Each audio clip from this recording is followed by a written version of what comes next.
Welcome back to the Revolution of Being. So, we are going to talk today about identity. You cannot outperform your identity. And I think it's helpful to understand what that even means. What is your identity? Where does it come from? How do you know what's working, what's not working? And then how do you begin to shift those elements that maybe are getting in your way? So, a lot of I do hypnotherapy. My background is in healthcare. I love understanding the mind. I love understanding all these things in the personal development field because it pertains to all of us, right? Your identity creates your entire existence. So it's really helpful to understand what it even is. And these are questions I don't think the majority of people ask unless you are in a field of maybe entrepreneurship where you literally have to look at this kind of stuff to actually succeed.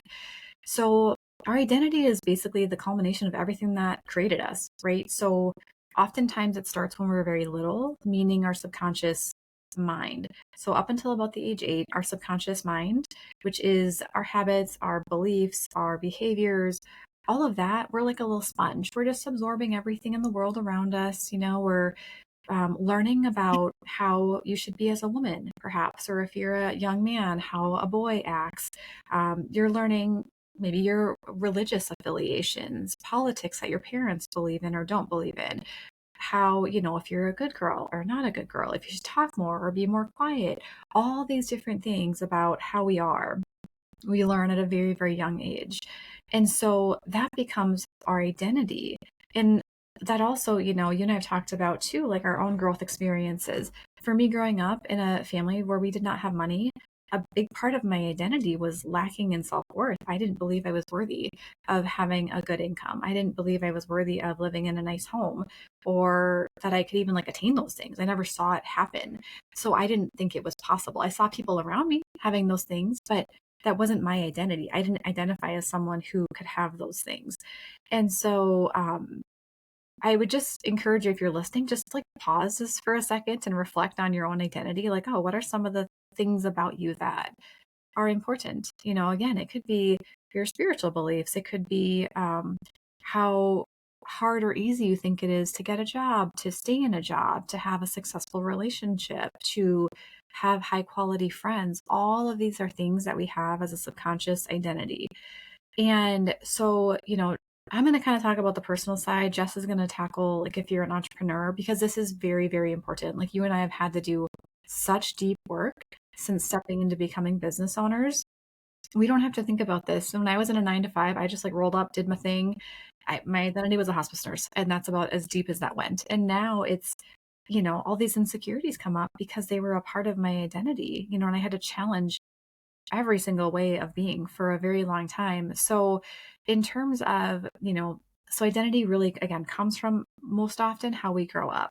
But you can have pivotal moments, right? So when a fear phobia develops, okay, let's just take this way. If you're someone who, you grew up, you were really comfortable driving, it was safe, whatever, and suddenly at 35, you've gotten a really bad car accident, you might develop a very strong emotional imprint and become someone who has a fear of driving. That might become a part of your identity. So you can also have these really heavy emotional events that happen throughout your life that can also shift your identity and really rock the course of who you thought you were. And that's just one example. There's so many other ones with trauma, tragedy, or even good things, right? Maybe you had a really awesome streak of luck and suddenly you went from someone who good things never happened to beginning to believe maybe life gets to be easy. And then you start to identify as why does it have to be hard? Okay, cool. I can do this. And it kind of begins to shift you. So, that's what, when I'm working with clients, it is identity work, always. If you're a smoker and you want to become a non-smoker, that is an identity shift. If you are someone who is, starting your own business and you're lacking confidence, so you want to really gain confidence for public speaking or whatever, that's an identity shift. And so at the very core level of the work both you and I do, it is identity, helping people identify the things that are not working for them. Because some of them, some of our identity traits are amazing. I'm a very compassionate person because I grew up with a brother who had Down syndrome. And, I think it's also just who I am. But that was a big part of the thing that's good about me. I'm a very compassionate person and I don't want that to ever go away. And so we kind of want to see what are the things that aren't helpful and change them. Or, those elements of even being compassionate. I think you and I talked about this. Sometimes it works against me because I'm too understanding, right? So double-edged sword. It can be a good thing in some situations, but also it can be an Achilles heel. I am very analytical, super analytical. That's a great thing in some areas because I can eagle eye view situations and understand kind of what to do, but I can trip into overanalysis really, really, really fast. And that becomes like perfectionistic tendencies. So it's about just kind of looking at your isms, your tendencies, the things that are, I would look at all of it really, like what's working well for you that you really like. And what are some of the areas where you're like, oh, this is really hard for me? Like, it's always been hard for me to public speak, or it's always been hard for me to like break this certain income because I've never had jobs that allowed me to bust through that income barrier or whatever, or I could never think of myself leaving my hometown because I don't know what's out there in that big world. My family's all here, So I'll let you kind of jump in because I want to just toggle back and forth because these conversations overlap so beautifully. But from an identity perspective, with the people you work with, tell me about how that looks for you and what you see. Yeah, so we're doing this because I find that when I work with a business owner, I work a lot with small business or entrepreneurs. These parts overlap, and that's why Angie and I can talk about it so fully. It gets I think, a little complicated for people to understand that their identity in life is going to translate into how they lead a team, the people they're going to hire, their beliefs about revenue and money and the way things are going to go. So when I start working with a business, usually they're getting hold of me because there's some pain point. We'll just call it a symptom. And the symptom oftentimes comes down to I've hired a lot of people and it hasn't gone well. I'm really close to giving up. I don't think there's anybody out there that's going to be a good fit for my company. Or it'll be like a belief of nobody wants to work here. There's nobody left good to work. I think that kind of comes with the times too, like millennials don't want to work, or people don't want to get paid what I have to offer, whatever it is. And that's what I hear.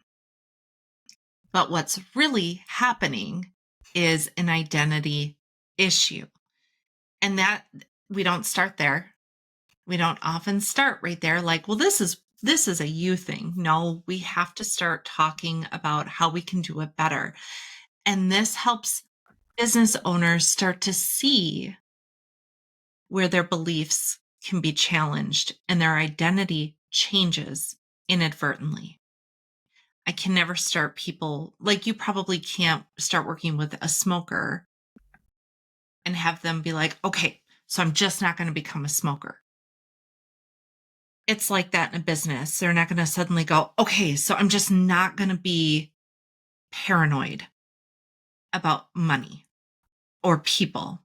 You have So to we start have with to the start. beliefs. Yeah, so we have to start by chipping away at the beliefs that create the identity. So different ways I see it show up is, yeah, in the bad hiring choices, toxic environments. I see it show up in there. Oftentimes people who have a certain level of toxicity in their life also will see it manifest in their business with the people. They will just bring people into their world because their identity is like, well, I just have people like this in my world, or somewhere subconsciously, this is all I'm really worth, or this is how everyone is. It doesn't make you a bad person. It just means you don't know yet. You don't know yet. So once we know, we can address it.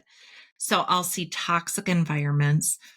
I will see a struggle to create revenue.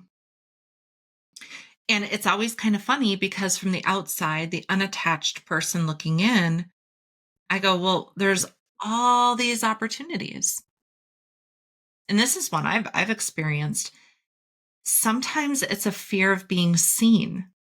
There's somebody who identifies as somebody who's not seen. And I sit there on the outside and I'm like, but I'm not catching that from you, but yet you're here and you're afraid to market yourself. You're afraid to sell yourself. You're afraid to stand up for yourself. They have this fear of being seen. So they identify as somebody who's never been seen. right? They're ignored, they're bypassed, they're overlooked. All this stuff manifests in their business and it creates all these tiny little fires throughout their entire business. And then they spend all this time trying to slap each one of them down when they're not really getting to the ultimate core, which is them. So we see it on both levels. And I love that we're doing this because you and I work with pretty high level people. I think they're going to get something from both sides of this. So if you're relating, keep listening. So, Ange, I know I just touched a little bit on how it does translate in a business, but I want you to talk about on the personal level, when you get through that first step of have we identified that it's an identity thing and somebody makes a little shift. Let's talk about the flip side. Like, what have you seen go from this undesirable identity thing to something that's more on the path they want to be on? What does that look like?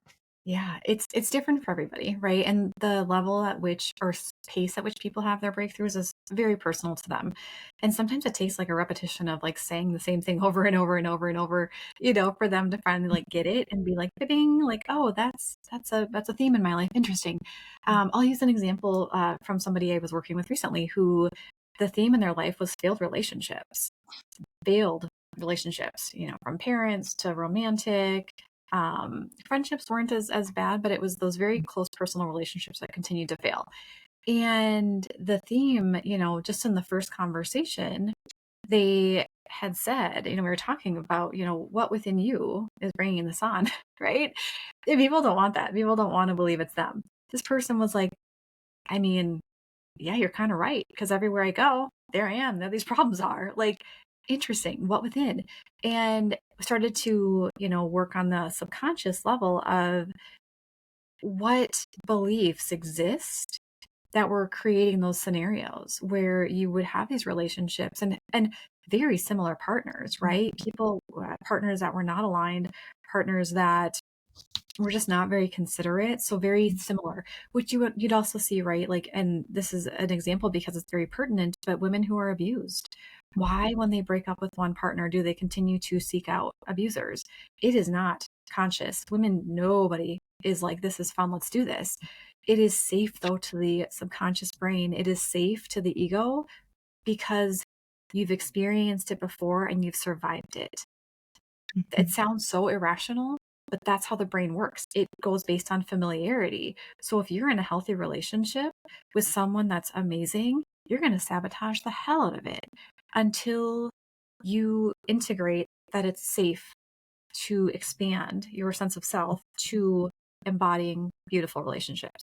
So that's just one example, right? And other ones, of course, again, the easy ones to kind of talk through that are more physical are the weight things, right? I have so many people who struggle with weight. And you and I have talked about our own journeys with food, and that's a hard thing to work through because unlike drugs, you can't just quit food, and unfortunately, there are things that are helping with that, but it's not letting people do the actual work of what's really here. These things are dulling the food noise, which that's helpful to lose weight, but it's not root cause. Why is it there in the first place? There's a reason. And so, when I've talked with specifically women about this, there, some men, but more predominantly women, it's, well, it was always safe for me to go like eat when I was little because my home wasn't safe. And that was like what I could do to like just feel comforted for a little while. Or, well, all my family's overweight and they've always told me like, oh, you're just like a little roly poly, just like your grandma. The stuff that just sticks in women's brains is just horrible.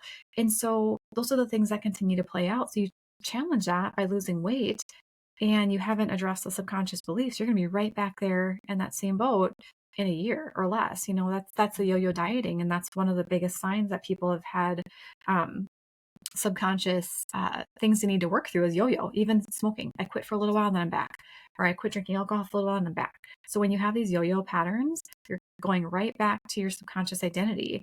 And again, that's relationships too. When I was younger, the quality of friendships I had were not great because I had so poor self-worth because I grew up seeing a parent who just beat themselves up horribly.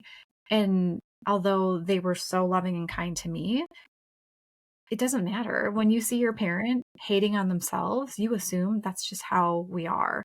Even they could say all the amazing things in the world to you that they want, but action speaks so much louder than words. And I hit a point when I was in my, gosh, I think it was 18 or 19 in college. And it was like one of my first dark nights of the soul where I'm like, I can't be here anymore. I have to get out. I'm suffocating. This place is killing me. The quality of people I'm around are just not people I want to be with the rest of my life, people that just don't have aspirations, and I wanted big things. And not that there's anything wrong with people at any stage they're at, but I knew that that was going to keep me stuck in that same pattern. And so I had to move. And simply by moving, that's a pattern interrupt.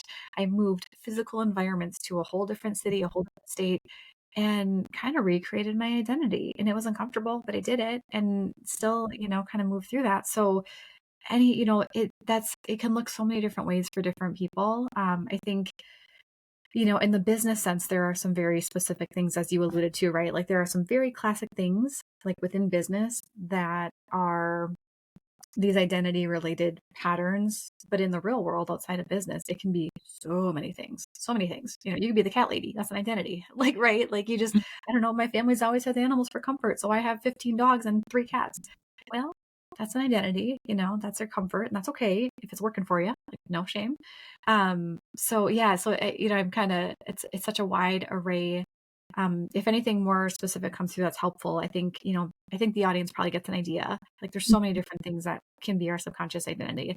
So again, that's kind of how I see it. But again, for a lot of folks, it can be pertaining to weight, confidence, addictions that we have. Um, yeah, so many. So I'll let you kind of jump in and continue the conversation here. Yeah, yeah. So on the business side of that, you had talked about all those little pieces of identity. What's really kind of cool is that all those pieces also get brought into your livelihood.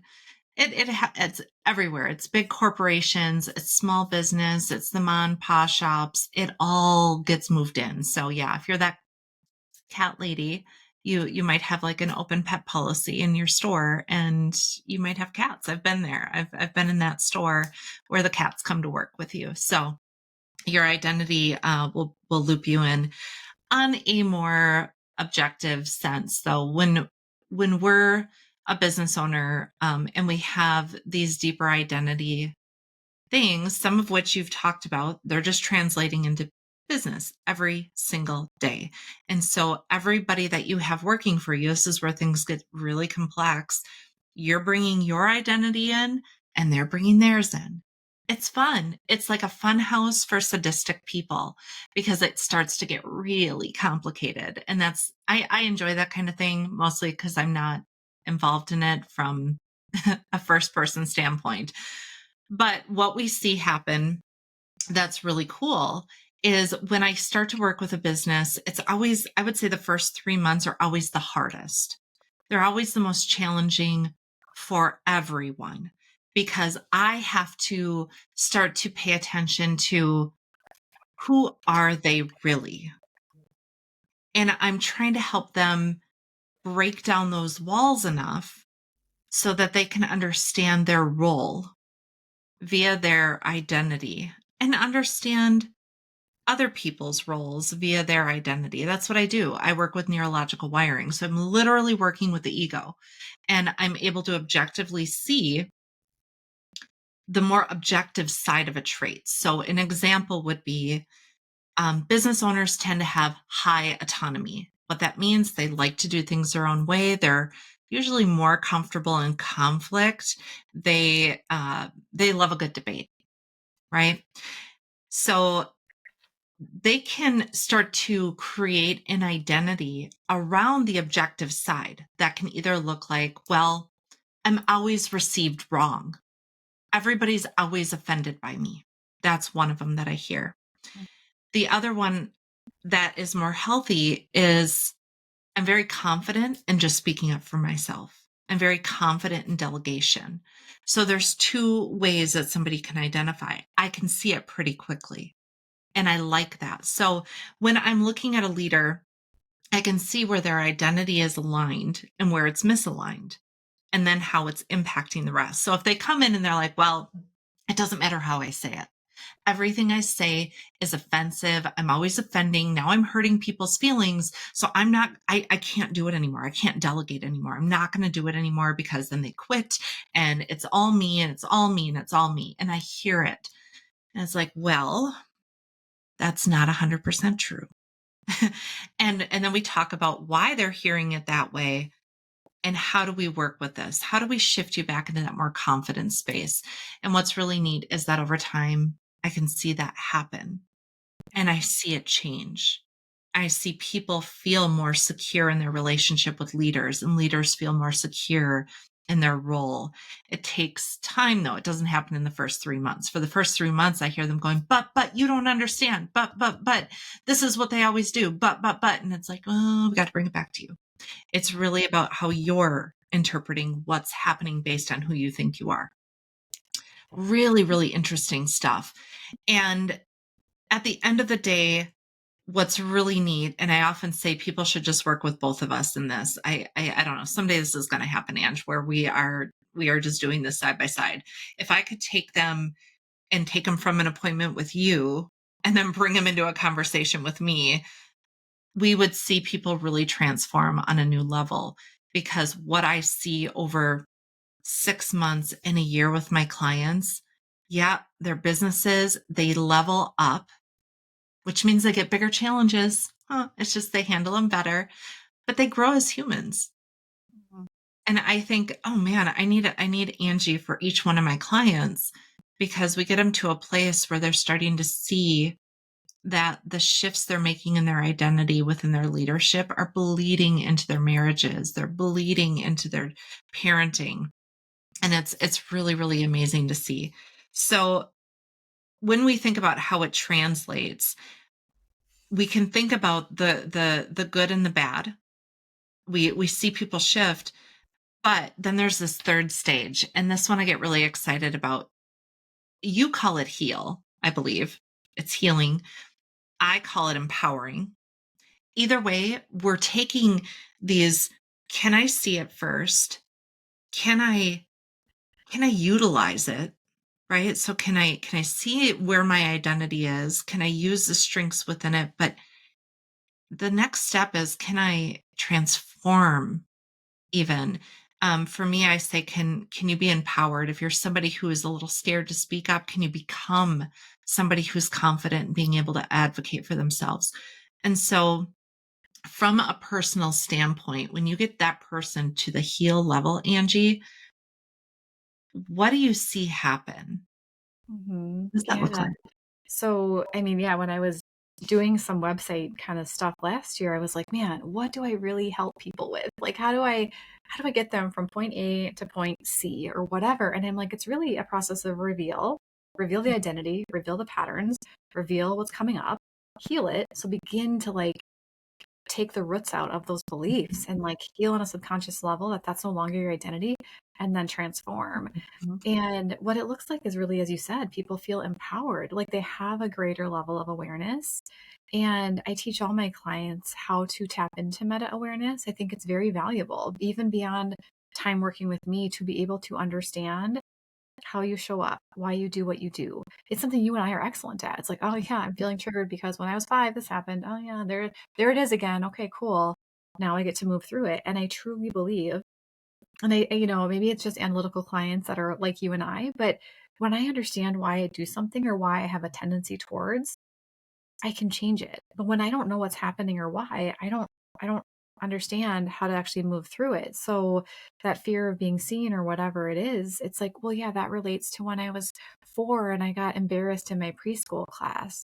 And it's like that's what's playing out for, my clients or business owners or whatever, when they understand and put those pieces together, was like, "Oh my god, I was so I didn't even remember that." It's like that's what your brain is signaling as danger. And so helping on a subconscious level reconcile that so that the brain no longer has that strong emotional charge to that event, you then begin to help them program a new way of being, and you do that phenomenally in coaching. I do that with the subconscious work I do.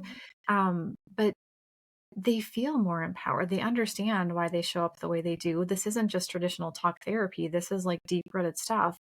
And it gives them the ability to recognize when the triggers happen, because they will. If any hypnotist tells you that they can get rid of all your triggers forever and always, they're full of shit. Sorry.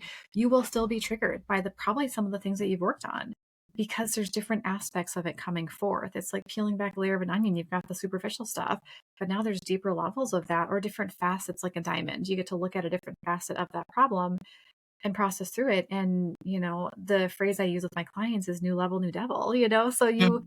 hit a new level of your growth and you're going to have bigger challenges, but you're Mhm. going to know how to navigate them because you recognize the subconscious limiting beliefs you're coming up against and how to move through them so that you can do this work on your own. And then, yeah, come back for a tune up or a check in when you want to. But like when I work with people, it's not meant to be years on end. It's meant to be short periods of time to really help people get those results faster, and also have the tools so that they can continue the work themselves, and maybe hire a different coach at some point who can help them with a different facet of their growth, because I really believe there's value in learning from different mentors and having different experiences with others. And so the majority of clients have a really awesome experience in the sense of they have a greater level of self-awareness, and that is really what I want people to get, is Mhm. greater self-awareness to understand their whys, to be able to move through them.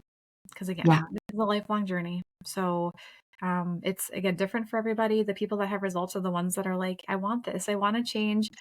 Help me. Just show me how to do this. Tell me what to do. Help me uncover, and I'll Mhm. do the things. The ones that want the quick fix, they are not our people. They're not the people that you work with. They're the people that early on in my career I took on because I didn't know. And it was a flaming disaster because they want the quick fix. And you and I are not providers of services who believe in quick fixes. We want sustainability, we want transformation, and we want root cause growth. Mhm. Get to the root cause, deal with it so you can move through it sustainably. Yep. I couldn't agree more. It's about transforming, and that just does not happen quickly. You can you can apply certain techniques to help relieve symptoms while you work on the greater problem or the greater area that needs to grow. But yeah, that last part, especially working with individuals like a leader directly, they're who I'm most focused on because they generally set the pace in a business. So the culture is going to reflect their beliefs about themselves, their identity, and and so we have to go through it in stages. And your stages you just outlined, mine are really self-awareness. Can we just become aware enough of the parts of us? I'm very objective about it. I gave the example of high autonomy. Here's how it can look on the good side. Here's how it can look on the less unaware side or less maybe healthy side for that individual. And I do that for each of those neurological pathways we look at. But then the second part is, okay, now we know where you're strong. And we know because you're strong here, you're going to have a natural tendency to have a weakness here. So it's, can we learn to use the strength and not let the weakness become us, right? Like identify it and know it's there so you can go, no, no, no, no, I'm not going to do that. And we have to practice. We have to Mhm. practice that for a long time while we build a different level of understanding within ourselves, which, guess what? It helps you see other people differently too. So there's like a really fun little fact about that. But that third part, that's what takes time. Those are my clients that have been with me for over 12 months, generally. They start to get to this place where they're like, okay, hold on, hold on. So I have high autonomy, which means I really like to do things my way. And I like that. That feels good to me.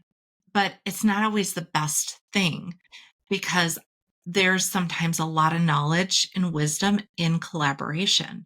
But it's uncomfortable because they want to do their thing. When they get to that place where they go, hold on, I'm going to be more collaborative.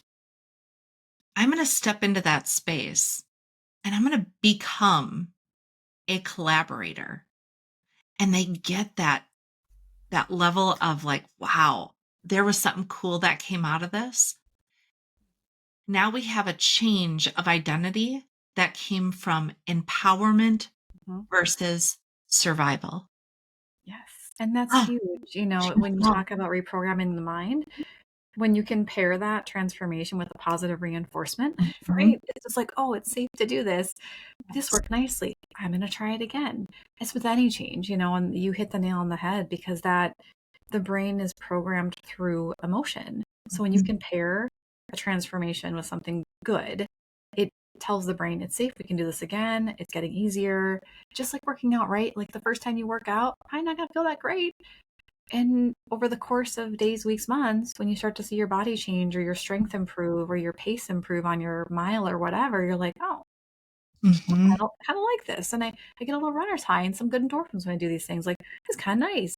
But it doesn't happen after the first time. And I think that's also the fallacy with hypnotherapy is people expect this massive change in one experience. And it's like, that's not how this works either. When I give all my clients hypnosis audios, and if you're a listener, a great way to program your brain is through hypnosis audios. If you don't want to work with a professional or have that expense, I would argue it's probably one of the best expenses you could invest in just to help mhm, you understand yourself and learn. But if that's not where you're at, that's okay.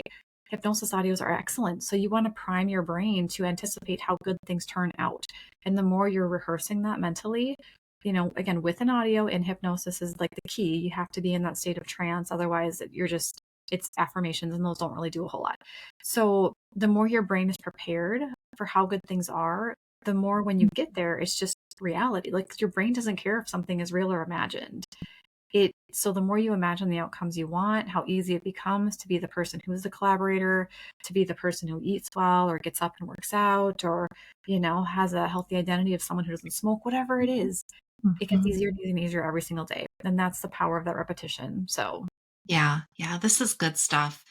I want to again encourage our audience if you are wanting to go on this journey, no matter where you're at, all you have to do is go, this sounds like a place I want to explore. Make sure you check out Angie's website for the hypnosis. I've personally worked with Angie. She's phenomenal. I know her clients love her. She makes such a huge impact. Check out our website, book a consult, just explore what those options are because it all begins in our own mind and it all begins with who we believe we are. You cannot outdo your own identity. You can't outperform it. I think that's what you said. We're not going to be able to take and just do the action. We have to actually believe that's who we are. And mhm. it's a profound journey. It's not an easy one. And I'll say the same with your business. If you're sitting here just saying, I want my business to work. I know why I started it, but man, I am really not feeling like I'm built for this. That's your biggest clue right there. You don't believe you're built for it. Let's connect. Let's just talk about what there is out there for you and help you shift, become the person you were meant to be. Yeah, thanks for listening, everybody. And yeah, plug for Jess too. She is a wizard of picking out those blind spots. I mean, it's just miraculous when her and I have talked about different scenarios, how quickly you just tune in. Like that's intuition. And I mean, you are so intuitive with this. So if anybody's on the fence, with this work, please feel free to reach out. We are here to answer any questions. And as always, if you want us to dive into other aspects of this specific topic or other things that you'd like us to go more in depth on, please let us know. We're always open to whatever you'd like to hear more on. So thank you for tuning in as always, and we'll catch you next time. See you guys.